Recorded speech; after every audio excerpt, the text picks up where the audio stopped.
Break के बाद रुक करेंगे मध्य प्रदेश बुलेटिन की ओर। मध्य प्रदेश की इस बुलेटिन में आपका स्वागत है। बात होगी मध्य प्रदेश की बड़ी खबरों पर, जहां बताएंगे कैसे आगरमालवा में बाइक का संतुलन बिगड़ने से दंपत्ति हुए घायल, एसपी ने की मदद। भोपाल में गैस उपभोक्ताओं के साथ हो रही धोखाधड़ी और धार नगर में केंद्रीय राज्य मंत्री ठाकुर का भव्य स्वागत किया गया। ऐसी तमाम खबरों पर विस्तार से करेंगे चर्चा। खबर आगरमालवा से, जहां सुसनेर पेट्रोल पंप के समीप संतुलन बिगड़ने से बाइक पर जा रहे दंपत्ति गिर गए, जिसके चलते उन्हें गंभीर चोट आ गई। दरअसल आगर से सुसनेर की ओर दंपत्ति बाइक से जा रहे थे। इस दौरान अचानक उनकी बाइक का संतुलन बिगड़ गया। प्राप्त जानकारी के अनुसार देवीलाल पिता रामलाल उम्र 70 वर्ष निवासी ग्राम बामनिया खेड़ी व उनकी पत्नी धापूबाई उम्र 65 वर्ष बाइक से जा रहे थे। इस दौरान सुसनेर पेट्रोल पंप के समीप बाइक का संतुलन बिगड़ने से वो गिर गए, जिसके चलते उन्हें गंभीर चोट आई। इसी दौरान सुसनेर की ओर से आ रहे पुलिस अधीक्षक ने घायल दंपत्ति को देखा और उनकी मदद की एवं गाड़ी से उन्हें सुसनेर शासकीय सिविल अस्पताल में पहुंचाकर भर्ती कराया। प्राथमिक उपचार उपरांत घायल दंपत्ति को national highway authority of India की 1033 एम्बुलेंस के माध्यम से जिला अस्पताल आगर रेफर कर दिया गया है। आगरमालवा से सी न्यूज़ संवाददाता अर्श अहमद कुरैशी की रिपोर्ट। मध्य प्रदेश की राजधानी भोपाल में गैस उपभोक्ताओं के साथ हो रही धोखाधड़ी। बता दें, संपूर्ण कीमत चुकाने के बाद भी उपभोक्ताओं को नहीं मिल पा रही पूरी गैस। भोपाल की अर्चना गैस एजेंसी, जो कि इंडियन कंपनी की गैस सप्लाई करती है, उसे गैस रिफिलिंग करते हुए हमारी टीम द्वारा ऑपरेशन कर पकड़ा गया, जिसमें साफ तौर पर देखा गया कि एक पीतल की पाइप के माध्यम से टंकियों से गैस चोरी की जा रही थी। संबंधित गाड़ी चालक गाड़ी को स्थान से ले भागी। जब इसकी जानकारी एजेंसी से प्राप्त करने की कोशिश की गई तो एजेंसी के सभी अधिकारी जवाब देने से भागते नजर आए। इस संबंध में जब भोपाल कलेक्टर से पूछा गया तो उन्होंने जनता के हित में कार्रवाई का आश्वासन दिया। भोपाल की पहली गैस एजेंसी नहीं है जहां पर उपभोक्ताओं के साथ धोखाधड़ी हो रही है।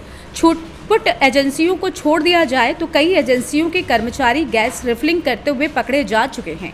महंगाई की मार के ऊपर से गैस चोरी उपभोक्ताओं के लिए मुसीबत बनी हुई है।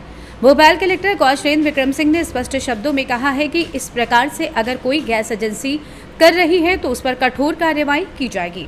भोपाल से सी न्यूज़ संवाददाता राकेश दिवानिया की रिपोर्ट। मध्य प्रदेश की राजधानी भोपाल में नहीं थम रहा है खाद्य पदार्थों में कॉकरोच, कीड़े, छिपकलियों का निकलना। बता दें कि लगातार नामचीन होटल, रेस्टोरेंट, ढाबों पर कॉकरोच और अन्य कीड़ों का निकलना खाने में आम बात हो गई है। इसके लगातार वीडियो सोशल मीडिया पर भी वायरल हो रहे हैं। सोशल मीडिया पर वीडियो वायरल होने के बाद भी खाद्य विभाग नींद से नहीं जाग रहा है। खाद्य विभाग लगातार अपनी छवि को सुधारने में लगा हुआ है। खाद्य विभाग ने 6 नंबर हॉकर्स कॉर्नर में की कार्रवाई। मित्रम साउथ इंडियन, बाबा जलेबी, पंडित जी चीला वाले, मुंबई पाव भाजी की दुकान को सील किया गया है। जिला खाद्य अधिकारी देवेंद्र दुबे ने बताया कि सोशल मीडिया पर वायरल वीडियो की जांच हेतु खाद्य सुरक्षा प्रशासन द्वारा हॉकर कॉर्नर, शिवाजी नगर, भोपाल स्थित खोमचों का निरीक्षण किया गया। निरीक्षण के दौरान रेस्टोरेंट मित्रम में कॉकरोच की उपस्थिति तथा गंदगी में भोजन का निर्माण और विक्रय होना पाया गया। साथ ही खाद्य पंजीयन अनुज्ञप्ति नहीं होना पाया गया। इसी दुकान के समीप स्थित मुंबई पाव भाजी, पंडित जी चिलावाली तथा बाबा जलेबी में भी अत्यंत गंदगी तथा अव्यवस्था के बीच भोजन का निर्माण होना पाया गया। इनमें से मुंबई पाव भाजी, बाबा जलेबी में खाद्य पंजीयन अनुज्ञप्ति नहीं होना पाया गया। आमजन को अस्वास्थ्यकर परिस्थितियों में बनाए जा रहे दूषित भोजन से बचाने के उद्देश्य से 4 प्रतिष्ठानों से खाद्य कारोबार प्रतिबंधित किया गया है। दुकानों में पक्के फर्श तथा स्टोर की समुचित व्यवस्था बहाल कर खाद्य पंजीयन प्राप्त करने के पश्चात इन दुकानों से खाद्य कारोबार की अनुमति प्रदान की जाएगी। उपभोक्ताओं के स्वास्थ्य से खिलवाड़ करते होटल, रेस्टोरेंट और ढाबे। भोपाल से सी न्यूज़ संवाददाता राकेश दिवानिया की रिपोर्ट। आज जिले के औद्योगिक क्षेत्र पीथमपुर व धार नगर में नवागत नियुक्त केंद्रीय राज्य मंत्री महिला बाल विकास सावित्री ठाकुर का भव्य स्वागत किया गया। औद्योगिक क्षेत्र पीथमपुर से धार तक जगह जगह मंच बनाकर कार्यकर्ताओं, भाजपा के पदाधिकारियों ने उनका स्वागत किया। हालांकि स्वागतकर्ताओं के पास मंत्री ठाकुर के जाने से करीब 4 घंटे देरी से पहुंचने के बाद भी स्वागतकर्ताओं की भीड़ डटी रही। स्वागत कार्यक्रम अंतिम कड़ी में एक निजी गार्डन सावित्री का स्वागत सम्मान कार्यक्रम किया गया, जिसमें ठाकुर को एक प्रशस्ति पत्र भेंट किया गया। अपने भाषण में केंद्रीय राज्य मंत्री ने कहा कि आज पूर्व केंद्रीय मंत्री विक्रम वर्मा की कड़ी मेहनत से हम ये चुनाव जीते हैं। आज पार्टी ने मुझे इस मुकाम पर पहुंचाया है, उसके लिए मैं पार्टी को धन्यवाद देती हूं। साथ में पार्टी कार्यकर्ताओं से निवेदन करती हूं कि भाजपा एक ऐसी पार्टी है जो जमीनी कार्यकर्ताओं को ऊंचे मुकाम तक पहुंचाती है। अपने पत्रकारों से बातचीत करते हुए कहा कि धार जिले में शिक्षा, स्वास्थ्य, खासकर रेलवे लाइन का जो काम चल रहा है उसमें तेजी लाना मेरी पहली प्राथमिकता होगी। आइए जानते हैं इस विषय में सावित्री ठाकुर, केंद्रीय राज्य मंत्री महिला बाल विकास विभाग, ने आगे और क्या कुछ कहा। एक छोटे से गांव की रहने वाली, जो विभाग भी ऐसा दिया है जो मेरे पहले काम कर चुकी हूँ, आज मेरे को ऐसी कोई दिक्कत नहीं है। मैं बहुत अच्छा उस विभाग को चलाना चाहूँगी।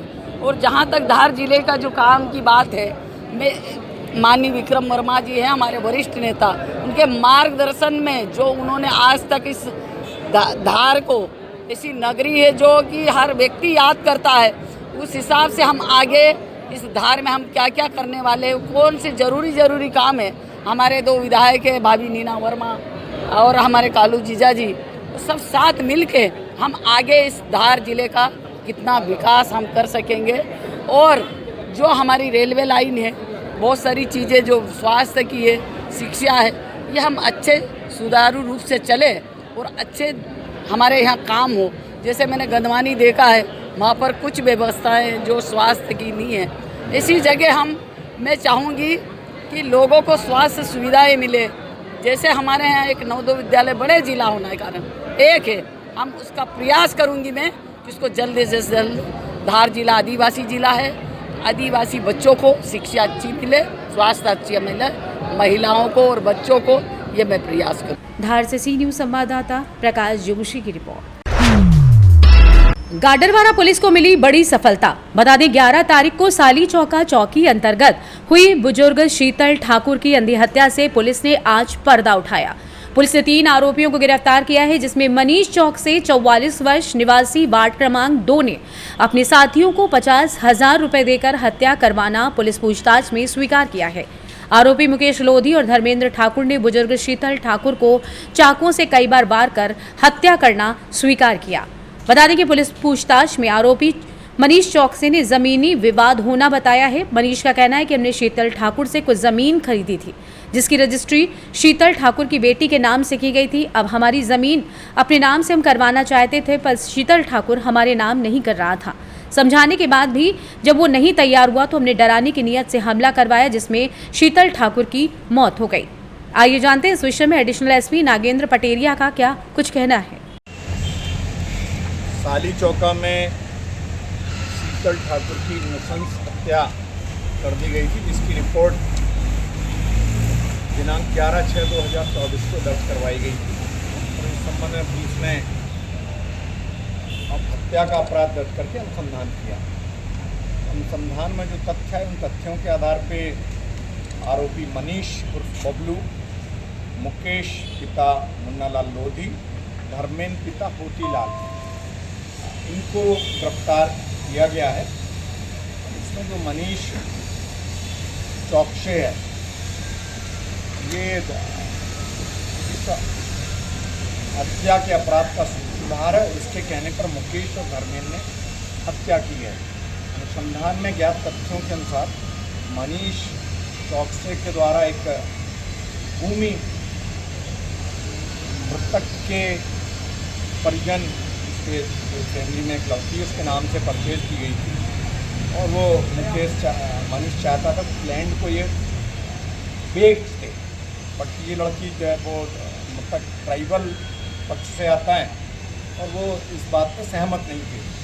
इसी कारण से प्रसन्न होकर उन्होंने इस बुजुर्ग की नृशंस हत्या करवा दी। इन तीनों आरोपियों को नर्मदा शुगर मिल के पास से दिनांक 13/6/2024 को गिरफ्तार किया गया है और न्यायालय पेश करके रिमांड पर भेजा गया। सर, आरोपी फरार हुए थे क्या घटना के बाद? उसने पकड़ दिया 13 तारीख को।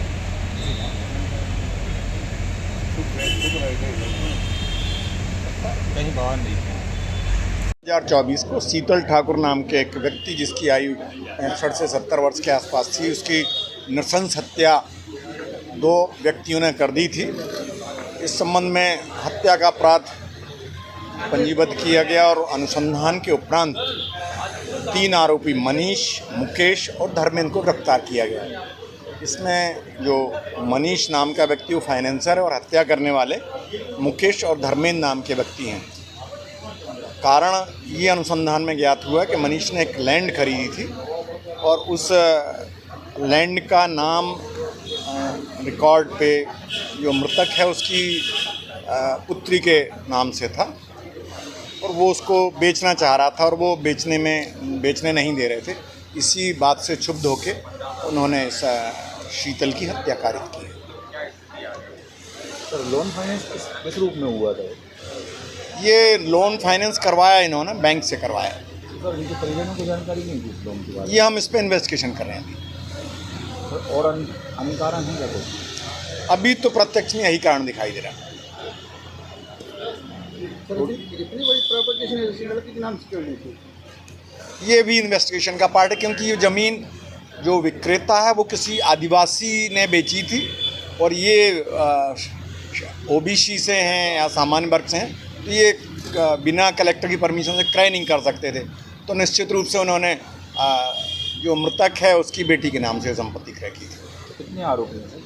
3 आरोपी हैं। गाडरवारा से सी न्यूज संवाददाता दीप तिवारी की रिपोर्ट। फिलहाल के लिए मध्य प्रदेश बुलेटिन में बस इतना ही। देश दुनिया की बाकी खबरों को जानने के लिए आप देखते रहिए सी न्यूज भारत।